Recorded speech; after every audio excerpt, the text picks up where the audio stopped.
Excel and accounting are two interconnected entities.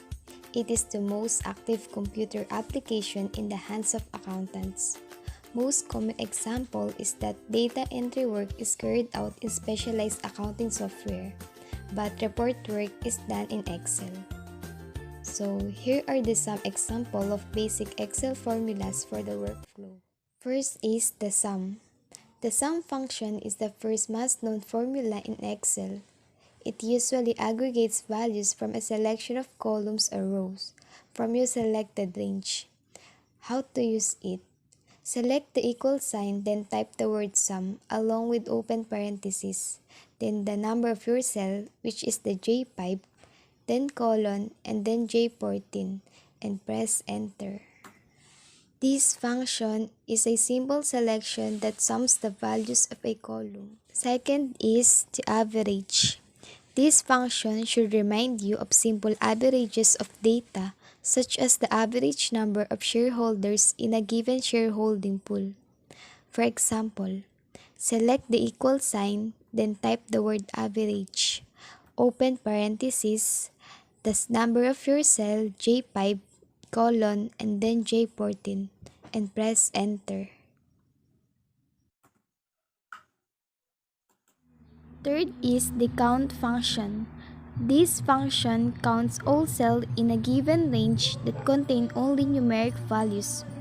Execute, select the equal sign, then type the word count, open parentheses, then the value of cell, which is the J5, colon, J14, and then close parentheses and press enter. Fourth is count A. Like the count function, count A counts all cells in a given range. However, it counts all cells regardless of type. That is unlike count that only counts numeric. It also counts date, times, string, logical values, errors, empty string, or text. For example, select the equal sign, then type the word count A. Open parenthesis, the number of your cell J5, colon, and then J14, and press enter. This function counts rows from 5 to 14 in column J, regardless of type. However, like count, you can't use the same formula to count rows. You must make an adjustment to the selection inside the bracket. Fifth is the if function. This function often used when you want to sort your data according to a given logic. The best part of the if formula is that you can embed formulas and function in it. To execute, select the equal sign, then type the word if, open parentheses, the cell value J5 greater than K5, comma, type the word true, comma, and the word false, then close parentheses, and press enter. To check, the value at J3 is less than the value at K3. If the logic is true, let the cell value be true, else false. 6 is the trim function. It makes sure your functions do not return errors due to unreleased spaces. It ensures that all empty spaces are eliminated, unlike other functions that can operate on a range of cells. Trim only operates on a single cell, therefore it comes with the downside of adding duplicate data in your spreadsheet. Select the equal sign, then type the word trim and the text.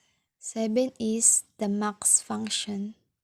This function helps in finding the maximum number in a range of values.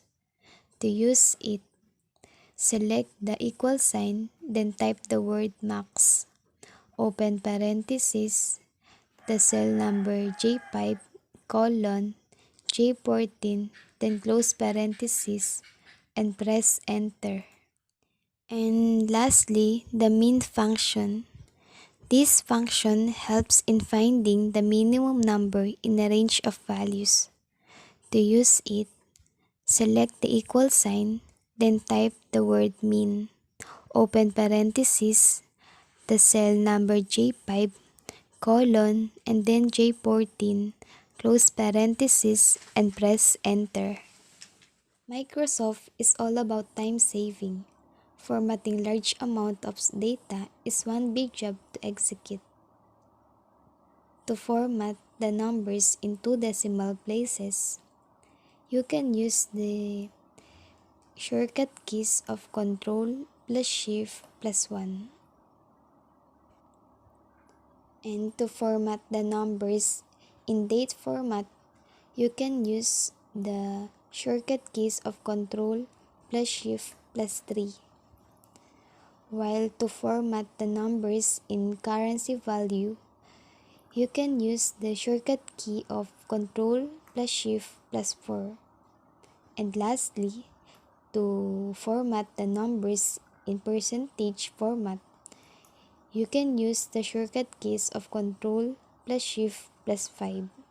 If you want to select easily the entire row, you can use the shortcut key of Shift plus space and then press enter.